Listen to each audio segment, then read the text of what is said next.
Eu sou Marcelo Chaves, sou membro da comunidade Canção Nova, sou pai de família, sou jornalista, sou filósofo e sou um apaixonado pela natureza e hoje estou aqui partilhando um pouquinho da minha vida no Partilhando.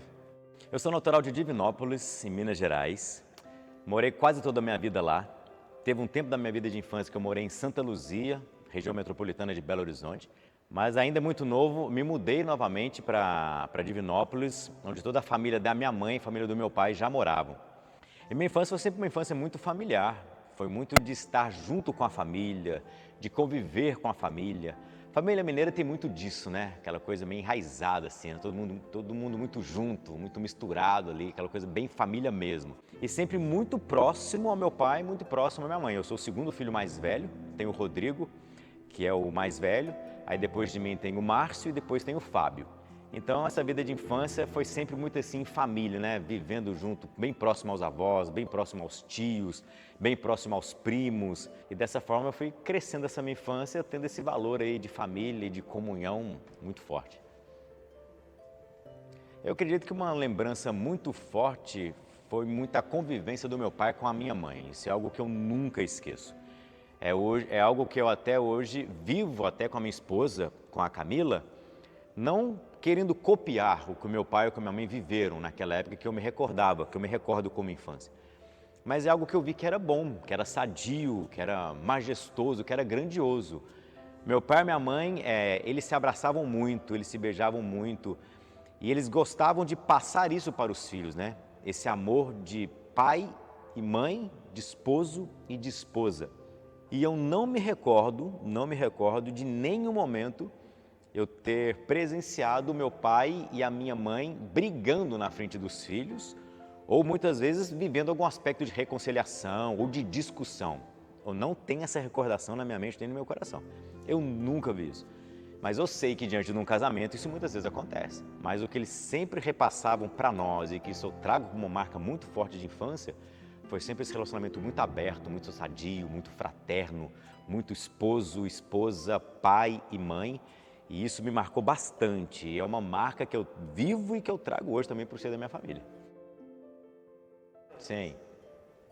Meu pai era pescador nato. Era muito pescador. Meu pai era amigo de um fazendeiro ali nas regiões próximas ali de Iguatama, Bambuí, que é a cidade natal da família dos meus avós paternos. E aí tinha um rapaz que tinha uma fazenda lá, e era uma região de muitas lagoas, e passava um ribeirão ali, que esse ribeirão desaguava mais à frente no Rio São Francisco. E aí eu acabei descobrindo, me recordo disso, essa paixão de acompanhar meu pai pela pescaria. Ele sempre dizia que o companheiro de pesca dele era eu, era o segundo filho. Porque o meu irmão mais velho nunca gostou, meu irmão mais novo foi algumas vezes, mas entre aspas, não era a praia dele. E acabava que eu ia muito e convivia muito com ele nesse sentido.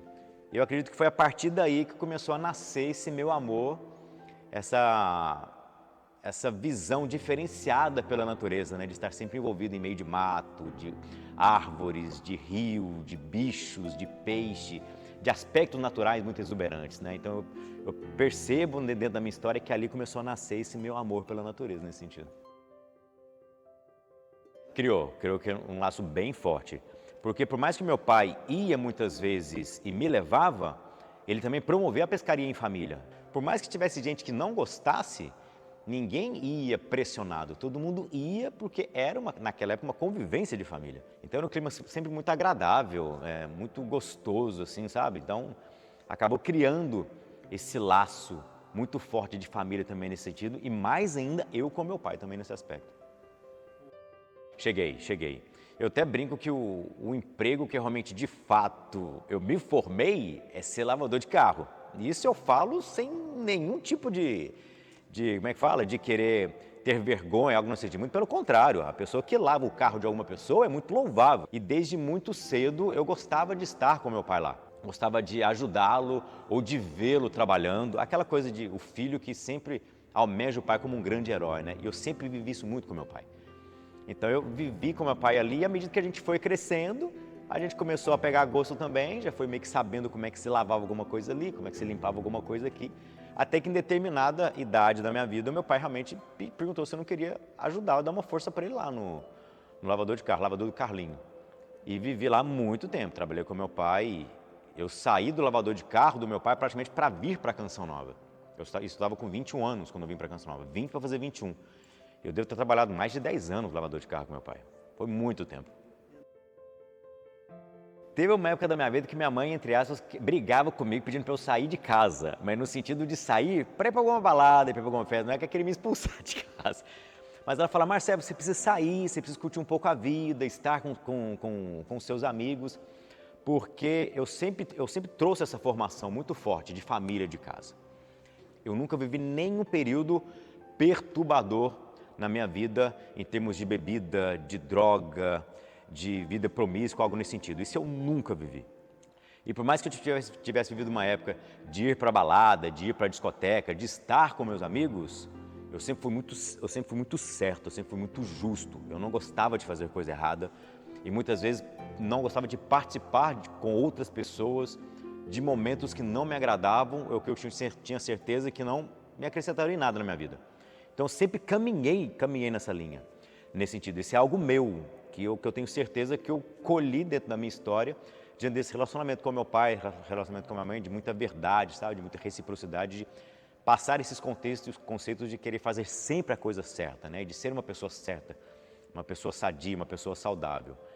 Alguns dos meus irmãos de casa viveram sim, né, alguns períodos escuros nesse sentido, mas eu, sem demagogia nenhuma e não querer ser melhor do que ninguém, eu sempre vivi nessa linha, nesse sentido, dentro desses princípios, dentro desse propósito.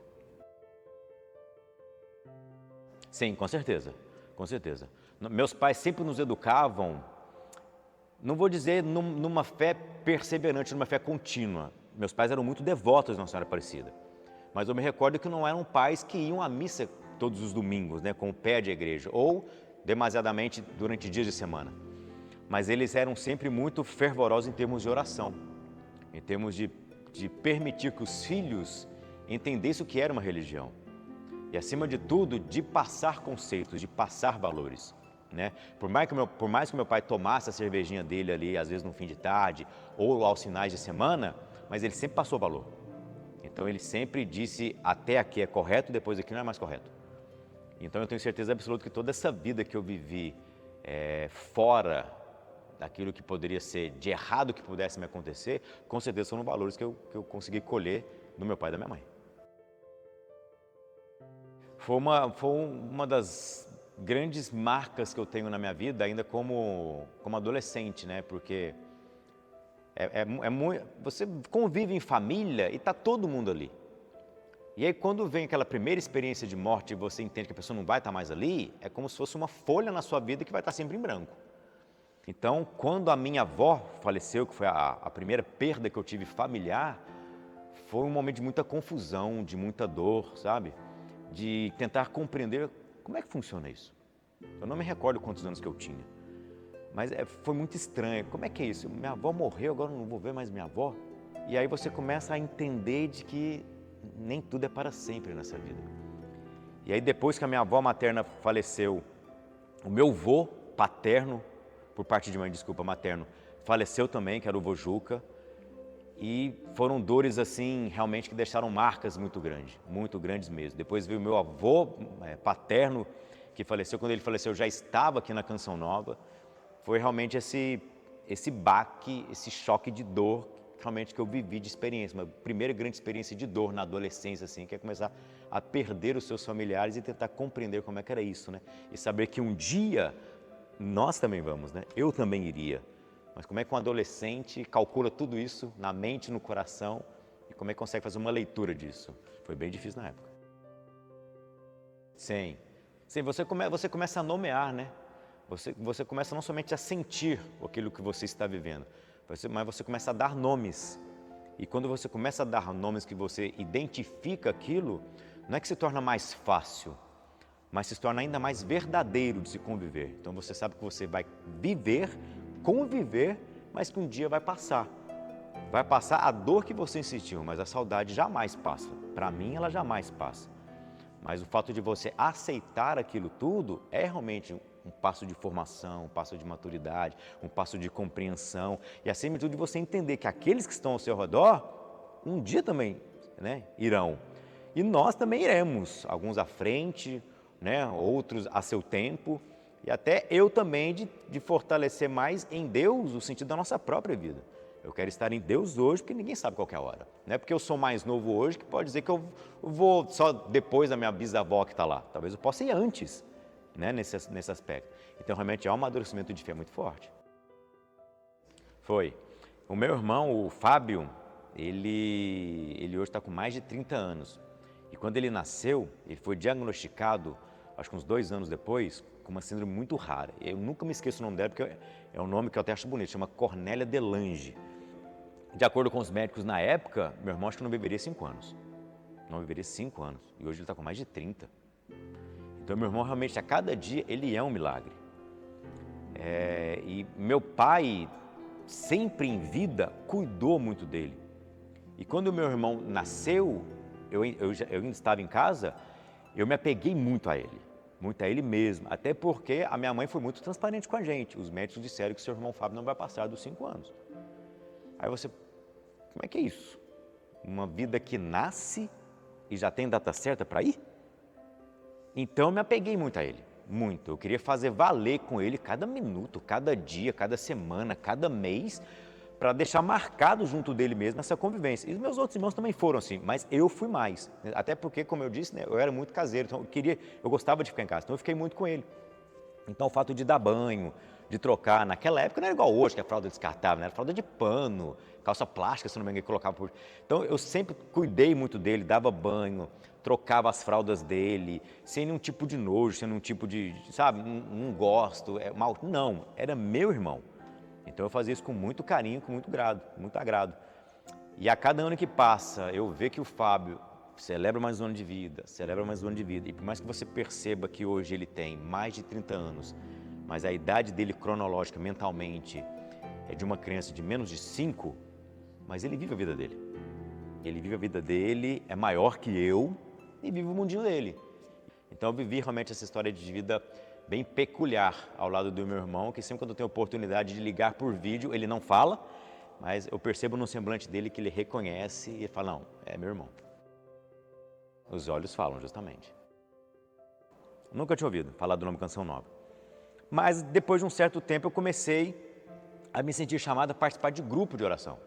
E teve uma certa noite que falaram num grupo de jovens, pós-grupo de oração, aquelas reuniões, né, não de avaliação, de louvor a Deus para a noite que havia sido, que um dos membros do grupo de jovens havia sido chamado para entrar na comunidade Canção Nova. E eu nunca vou me esquecer que esse nome Comunidade Canção, quando eu ouvi pela primeira vez, é aquela, como é que eu posso dizer? É um sentimento que você nunca havia sentido no seu coração. Eu achei aquilo muito estranho. Veio aquele nome, sabe? Veio um calor no corpo assim, Comunidade Canção Nova, aí desponta já seu coração, querer saber o que era isso. E eu não fui embora para casa do mesmo jeito, naquele dia, sabe? O coração ele ficou inquieto, muito inquieto. E na outra quarta-feira seguinte, o meu irmão do grupo de jovens que ia vir para cá, que era o Einstein, ele foi dar o testemunho dele lá, dizendo que ele estava vindo para Canção Nova, como é que era o chamado dele. Ali Deus falou de uma maneira muito absurda, muito absurda. É como ele testemunhando o chamado dele, é como se Deus, através do testemunho dele, tivesse me provocando e me chamando para vir para a Canção Nova. Foi muito intenso, muito intenso. E aí eu lembro que ao final do grupo de oração eu procurei ele, falei, tudo bem, meu nome é Marcelo, eu sou do grupo aqui de Maria Nazaré, eu vi seu testemunho, cara, eu estou muito incomodado com esse nome Canção Nova, com sua vinda para cá, ele estava vindo como seminarista. E foi muito legal da parte dele, porque eu acredito que Deus colocou no coração dele também, porque a forma como ele me acolheu já foi uma resposta de Deus para a minha vida. Ele é mesmo, cara, eu estou sentindo algo muito diferente, muito estranho, e eu queria dar paz com uma coisa. Ele, cara, eu vou te passar o telefone do padre Edmilson, que é quem me acompanhou, tenta ligar lá, fala com ele, não sei o que tem e tal. E aí eu liguei para a equipe vocacional aqui na época, só que eu não consegui falar. Aí o Wesley falou, Marcelo, por que você não vai na Canção Nova então? Vai lá, vai que você tromba com o padre Edmilson lá. E aí eu vim para cá, em janeiro de 2001, participar do acampamentão de carnaval que existia na época. Quem é mais antigo sabe, lembra? Acho que era acampamentão de carnaval mesmo que tinha. E aí eu me recordo que eu procurava ali para as pessoas, quem que é o Padre Edmilson? Preciso falar com o Padre Edmilson, né? Eu quero conversar com ele e tal. O pessoal me direcionou para a casa de Maria. E lá na casa de Maria estava o Padre Edmilson lá. Aí eu contei toda a minha história para ele. Ele, filho, então vamos fazer um caminho de discernimento, né? Já que Deus está te inquietando. O que você acha? Eu falei, padre, aquele abraço dele, aquele abraço de te dar uns murros no rim assim, né, tal. Eu falei, padre, com certeza, vamos ver o que Deus quer.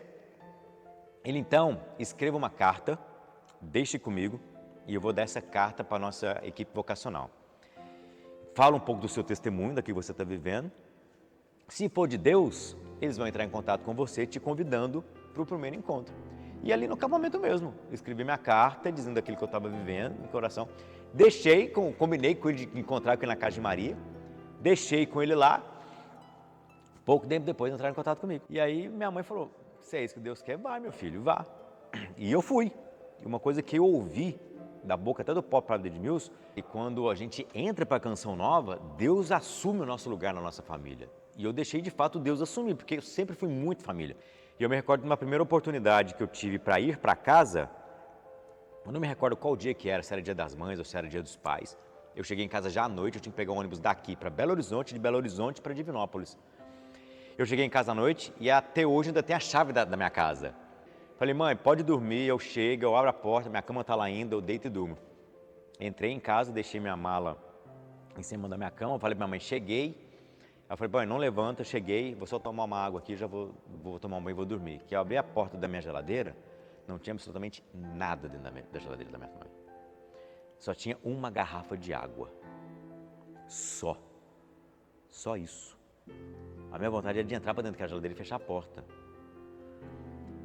E eu fiquei tão mexido com aquilo. Eu falei, nossa, é Deus que assume o nosso lugar e por que isso? Só que o mais interessante é que minha mãe sabia que eu estava vindo para casa. E aí eu entendi que aquilo que a gente já vivia em casa e que era muito transparente, quando tinha dinheiro tinha, quando não tinha, dava para ser, não dava, não. Mesmo eu entrando para a Canção Nova, minha família não deixou de viver isso. E aí, claro, no dia seguinte, quando eu acordei, chorei a noite inteira por causa daquilo. Revolta com Deus? Não. Eu nunca vivi na minha vida uma revolta com Deus. Nunca. Falo isso muito aberto e claramente. Nunca vivi. Mas no dia seguinte, quando eu acordei tarde, eu me recordo disso, mas eu chorei a noite inteira, não pelo fato por que está acontecendo? Deus? Não. Mas é de entender que mesmo eu vindo para a Canção, minha família continuou sendo a mesma. E quando eu vou para casa, por mais que eu fosse um consagrado, eu era filho. E sempre vou ser filho. E sempre vou viver as situações que a minha família está vivendo ali. Então foi uma mistura de sentimentos, sabe? Eu chorei pelo fato de às vezes não terem nada para comer. Pô, se não tem nada aqui, então com certeza não jantaram. Então o choro foi disso, sabe? Meus pais passando dificuldade. Poderia ter sido de uma forma diferente. Mas no outro dia, quando eu já acordei, já tinha o café da manhã, já tinha coisa na geladeira. Então, ou seja, né? Deus permitiu viver esse momento também para crescimento, para formação, até na minha própria jornada de preparação para uma consagração final, dentro da própria Canção Nova, dentro de um caminho, né, de seminário que eu já fazia ali dentro. O Preservação Ambiental na minha vida hoje, ele está completando 18 anos. Eu entrei nele em 2007, por incrível que pareça. Entrei nele em 2007 e o primeiro convite que eu recebi para participar do programa, eu disse não. Era para substituir uma jornalista do departamento de jornalismo. Eu já estava no jornalismo naquela época. Quando me convidaram, eu disse que não. Não, estou muito bem aqui, eu gosto de rádio, eu amo rádio até hoje. Não quero viver essa experiência com câmera de televisão, me deixa aqui, resumindo tudo muito bem assim. E aí o Ronaldo, na época o nome de guerra dele era Oliveira, me procurou no dia depois, lá no jornalismo, e disse, Marcelo, beleza, meu nome é Oliveira, tal, participo do programa. O que você acha de você fazer uma experiência com a gente? Eu falei, Oliveira, não quero, cara, eu quero ficar na rádio mesmo, viver o que eu estou vivendo. Ele não faz uma experiência com a gente, se você não gostar, você não gostou. Mas quem sabe? Estou aí há 18 anos no programa. E tudo isso é fruto, colho hoje, e já percebi isso há tempos atrás, dessa experiência que eu vivi com meu pai de pescar, desse amor de gostar de estar no mato, né, nesse sentido. Fui militar também, por um tempo, e aí sempre traz essa paixão, né, Pelo camuflado, pelo verde. Quem me vê hoje no programa vê que eu uso camuflado, eu não uso roupas específicas, né? Eu trago ainda essa recordação de militarismo, gosto de me vestir assim. Então, é um projeto hoje que quer divulgar a beleza da criação de Deus, pautado nisso tudo como obra da criação do próprio Deus, né? Olhar para a natureza não como algo, olhar ao acaso, ao relento, que não tem significado. Não, existe sim. Antes da criação, Deus criou o mundo. Deus criou o habitat que nós vivemos hoje, né? Esse ambiente natural, para que nós pudéssemos ali existir. E depois viemos nós, né? Obra-prima da criação de Deus, nós, seres humanos, filhos dele. Então nós temos essa responsabilidade de cuidar de tudo isso. Então a preservação ambiental vive essa máxima de querer levar para as pessoas as belezas da criação traduzidas como amor de Deus por cada um de nós e incutir dentro delas esse caráter de responsabilidade de cuidar dessa casa comum, como diz Papa Francisco, para nós que estamos aqui hoje e para aqueles que ainda virão. Quando eu assumi o programa, eu tive a oportunidade de conversar com o Padre Jonas e entender com ele, padre, como é que funciona isso? Um programa de meio ambiente dentro de uma emissora católica. Por onde que se passa a evangelização nisso? Ele disse, meu filho, é o seguinte, lá naquela época, a natureza, ela manifesta e ela nos reflete a beleza de Deus. Padre Jonas dizia na época. Então vá, meu filho, mostre o que tem de belo. Não vou me esquecer disso. Mostre o que tem de belo, porque o que tem de ruim, todo mundo já mostra. Mostre o que tem de belo. Quando você mostra o que você tem de belo, o que você causa no coração das pessoas? Compreensão, engajamento. A pessoa abraça a causa. Quando você mostra o que está feio, o que está destruído, o que você causa? Revolta, indignação, raiva. Ele não vai por essa linha. Mostre a beleza de Deus na sua criação. Mostre o que tem de belo. E as pessoas vão ver, vão se apaixonar, vão se admirar e vai por aí. E foi o que a gente fez com o programa ao longo desse tempo. Sempre me faz essa pergunta. Eu já tive a oportunidade de conhecer e de pisar e de registrar todos os nossos biomas do Brasil hoje, inclusive o bioma marinho, que é um bioma assim ímpar. E eu já tive a oportunidade de viajar para todas as regiões do Brasil, todos norte, sul, norte, né, sudeste, centro-oeste.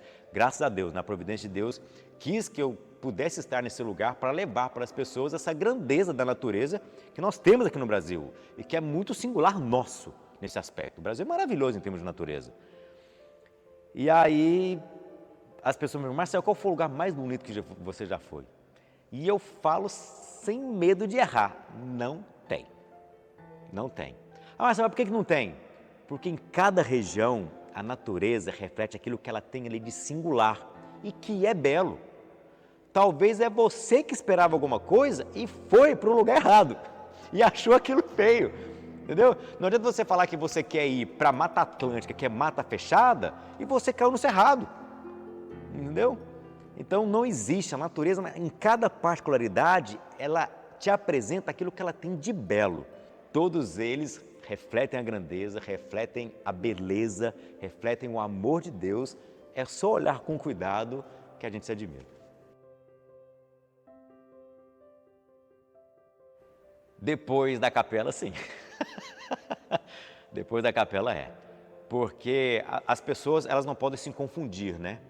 De que quando nós estamos na natureza, a gente sente realmente, né? Isso é documento da igreja, Laudato Si nos ensina isso, que a natureza é um grande santuário a céu aberto. E ali Deus se manifesta a nós através da sua criação. Deus ali está, o amor de Deus revelado a nós através da sua criação. Isso está no documento. São frases que eu tenho para dentro do meu coração e que reverberam todo dia quando eu saio para gravar, nesse aspecto. Então, quando você está diante de Jesus no sacrário, onde você entrega ali a sua vida, a sua consagração, a sua missionariedade, quando eu saio para a natureza e eu entro nesse santuário que não tem parede, que não tem teto, entender que Ele criou aquilo tudo como ambiente de vida para todos nós, né? Então, realmente comigo Deus fala e fala muito. Verdade. Dentro do preservação ambiental, eu estou tendo a grata satisfação de viver já há alguns anos a minha vida de montanhista, né? Há mais de 10 anos eu faço montanhismo já dentro do programa. E aí as pessoas começaram a vir, os membros da comunidade, começaram a querer participar também, acima de tudo os sacerdotes. E aí levei vários sacerdotes para viver essa experiência de montanha e, acima de tudo, celebrar a missa na montanha. E foi bem bonito, isso está bem marcado no meu coração, porque a primeira montanha que eu subi no meu pós-Covid, e eu repito que talvez eu ouvi isso da boca dos médicos, se eu não fosse atrás e tirar a fibrose pulmonar que eu saí, com mais de 60%, eu nunca mais poderia subir montanha ou nunca mais mergulhar. São esforços, são atividades que buscam um esforço mais exigente, pulmonarmente falando, que é o mergulho e o montanhismo por causa da altitude. E aquilo pesou muito para mim. E eu falei para Deus, eu vou atrás, eu vou tirar. E a primeira montanha que eu subi, após a minha recuperação e liberação médica para subir montanha, eu levei um padre comigo. Ele celebrou a missa lá. E aí foi um espetáculo, um espetáculo. Chorei a missa inteira, inteira. Antes do Covid eu já havia participado de celebrações, mas essa teve assim, uma celebração toda especial, porque ali celebrou, posso dizer sem medo, a minha vitória no meu medo, né, de ficar com todas essas sequelas muito fortes. E ali Deus me trouxe de volta para esse santuário, que eu tinha certeza absoluta que Ele não ia permitir que eu ficasse fora disso, porque eu fui atrás, eu falei, agora, quando eu estava no hospital, eu falei, é tempo de confiar nos médicos e em Deus. Quando eu saí, agora é tempo de confiar em Deus e em mim. Em Deus primeiro e depois em mim. E eu fui atrás da fisioterapia, faço até hoje, zerei, estou liberado para fazer tudo hoje de novo no programa. E aquela missa lá marcou a minha vida. E hoje acho que eu já celebrei, acho que mais de 10 missas em montanhas aqui com os padres da Canção Nova. É espetacular. Isso mesmo. Hoje eu sou casado com a Camila e tenho o Felipe de 10 anos e tenho os gêmeos, o Henrique e o Vicente de 5 anos. E eu não forço eles a nada, A gente precisa forçar, entre aspas, com o exemplo, né? Você ser um bom pai, você ser um bom educador, você ser um bom marido, um bom esposo. Então eu sempre quero passar isso para os meus filhos a partir do exemplo. Então o Felipe hoje, ele já quer ir comigo, né, para a montanha. E os gêmeos, quando eu não os levo, claro, eles só têm 5 anos, eles choram, eles acham ruim com o papai, que eu só levei o Felipe, por que eu não levo eles? E aí eu busco essa oportunidade também de levá-los em alguns lugares, né, com menor risco de perigo, claro, ambiente controlado, para fazer uma experiência também. E eu não quero levar num morrinho, eu levo realmente numa montanha que eu sei que o ambiente está controlado e que eu consigo segurá-los. Levei eles lá na Pedra da Macela, eles tinham apenas 4 anos, levei eles lá, subiram 10 metros andando, depois eu empurrei no carrinho dele lá em cima. Então, estou sempre buscando ser uma pessoa melhor em todos os sentidos, mas eu percebo também que ali na minha família, o exemplo do que eu faço hoje, a paixão que eu tenho, o amor que eu tenho por essa missão, acaba reverberando neles também. É sim. A gente sabe que o maior tesouro hoje para nós é Deus, né? Porque através de Deus, do chamado que Ele me trouxe para a Canção Nova, por mais que Ele tenha me chamado como uma vocação ao sacerdócio, eu ouvi da boca do Padre Jonas que foi a forma como Ele teve para me trazer para a Canção Nova. Que se fosse para me trazer naquela época já como um solteiro, entrar como alguém que buscava aqui dentro a definição do seu estado de vida, eu ouvi isso da boca do Padre Jonas, talvez eu não viria. Então Deus ele me abraçou ali realmente com o chamado ao sacerdócio e eu entrei. Então Deus hoje é realmente essa pérola, né, que foi a partir dele, desse sim, desse chamado que ele colocou no meu coração, que hoje eu estou dentro da Canção Nova, construí família aqui dentro, a minha esposa, né, conhecê-la aqui dentro, construí família aqui dentro, e a partir dessa pérola que é o Senhor na minha vida hoje, Ele permitiu que eu tivesse esse tesouro ao redor aqui, que hoje é a minha família. Foi. Em 2020, eu fui diagnosticado com Covid, e desde quando do tempo que eu peguei o resultado positivo até a minha internação, não durou uma semana. Né? Foi muito, o quadro de evolução foi muito forte nesse aspecto. E aí eu fiquei internado 10 dias, na minha primeira noite eu tive uma parada respiratória, por causa, e falando no início da pandemia, né? Então ainda não se tinha muito de como se tratava na época, o que se fazia. Era verdadeiramente socorrer as pessoas e não permitir que elas morressem. E eu me recordo que eu fiquei ali uns 4 dias em casa com muita falta de ar, o ar não vinha, suando muito. Aí depois que eu comecei a entender aquilo, que aquele era um quadro de infecção altíssimo, depois, né, que tudo passou, que você foi conversar com os médicos. E aí eu me recordo que uma noite eu fiquei com muita falta de ar. No outro dia me levaram para o posto médico, eu estava sendo acompanhado, falaram: Marcelo, aqui não é mais o seu lugar, você precisa ir urgente. Fui para Lorena, que era o hospital de referência na nossa região aqui na época, e fui internado com um quadro de saturação, eu me recordo, com menos de 80.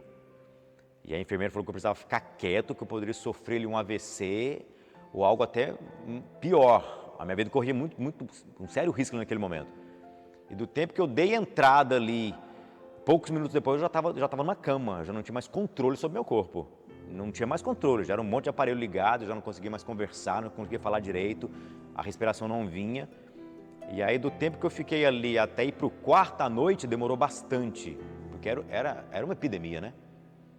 E à noite no quarto, num movimento que os enfermeiros foram me fazer para me tirar da maca, para colocar na cama, eu tive uma parada respiratória.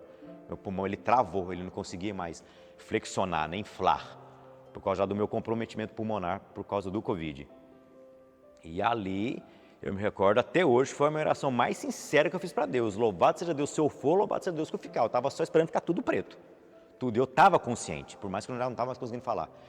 Eu me recordo que eram muitas massagens na minha área pulmonar para tentar fazer o pulmão realmente conseguir inflar de novo.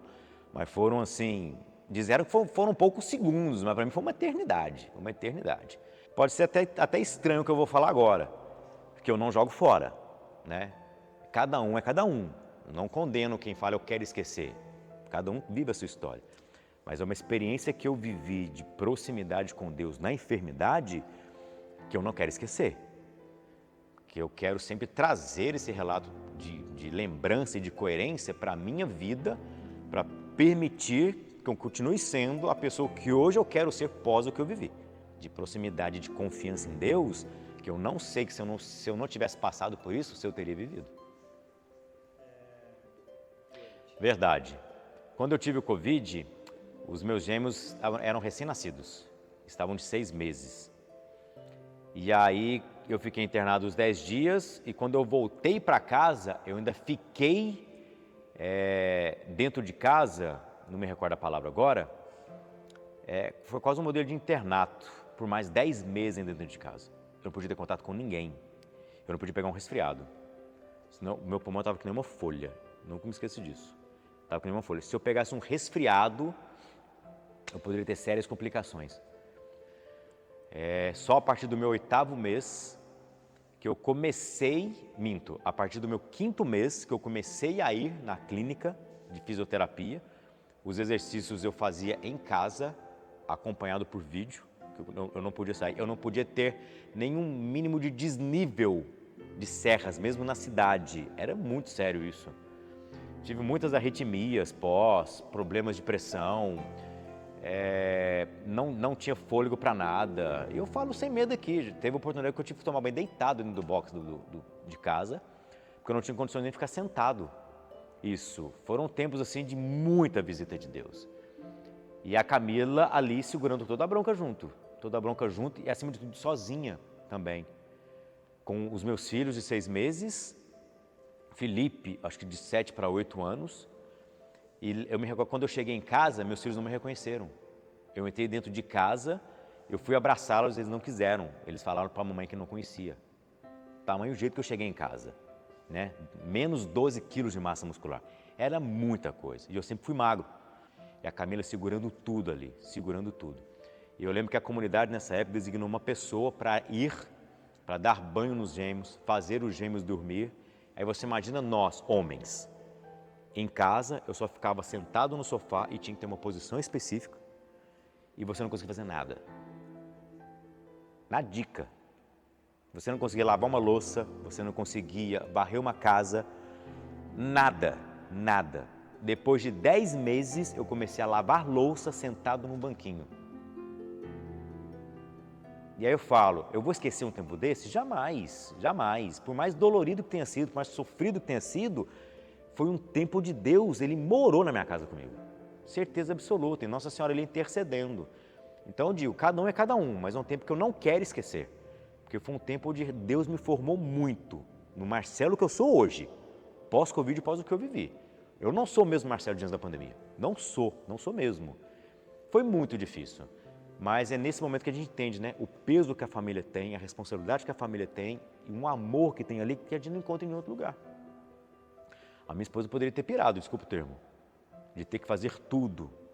Ou poderia ter até acontecido algo dentro do relacionamento ali, por mais que esteja dentro da Canção Nova, a gente não está privado disso, várias discussões ali, por eu estar e não conseguir contribuir. Mas não, foi muita oração junto, foi muita partilha junto, ela me ouvia de ouvido de boca, eu não tinha ainda fôlego para falar alto.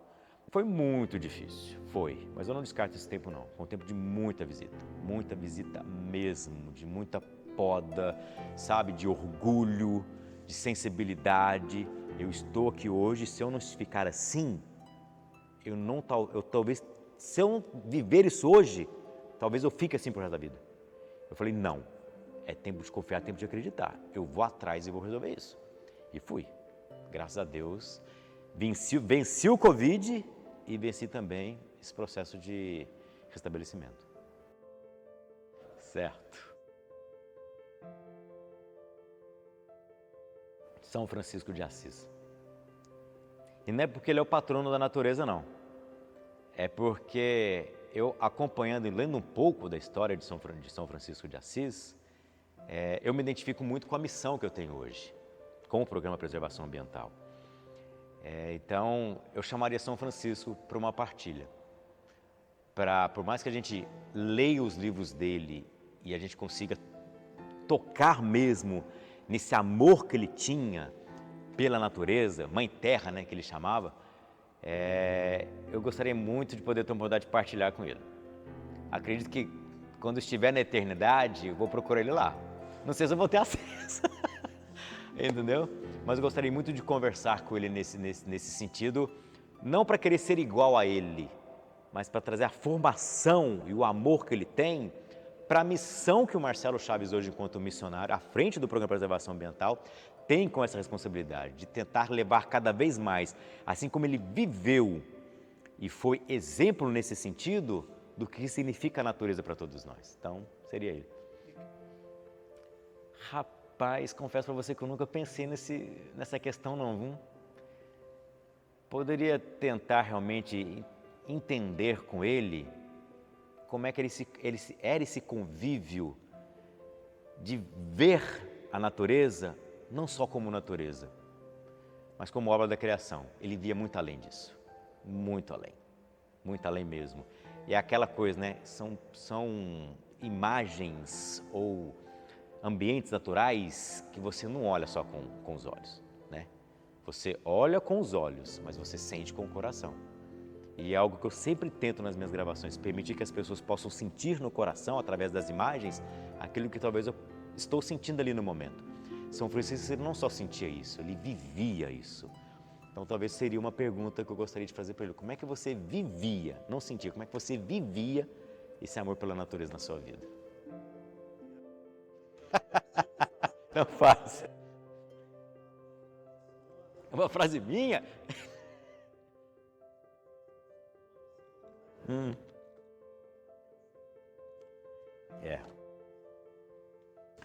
Com honra até o fim, custe o que custar. Essa frase, ela percorre a minha vida. Por que com honra? Quando eu vivo a minha vida, a honra que eu quero viver é de ser honrado diante de Deus.